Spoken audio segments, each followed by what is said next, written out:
Hardtex P1, Part 1. We have a problem with our subtexture push, which is causing holes when I draw here. So there shouldn't be this many holes as I'm drawing. It's much more noticeable when I go vertical than when I go horizontal. But there's some problems with our subtexture upload.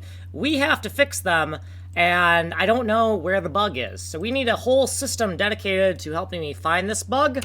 And we're going to call it Hardtex. It's going to be the 26th system chronologically. In dependency order, it is the 4th, and it's for hard texture upload / refresh. In the const macros by system, we have nothing here yet for those constants, no constants yet. And then in the data section for Hardtex, there is no data yet, no top-level variable data.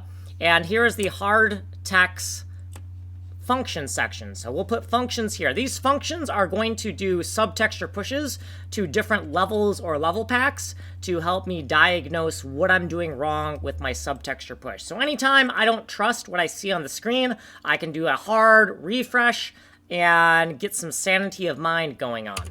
Here's what we did previously. Here's our little footnote, and here's our other footnote, and then here's what we did in this video. So we just stubbed in the hard texture upload system called Hardtex. If you want a longer description, go to this playlist. You are on this playlist. Source code is here. Email me here. Like and subscribe.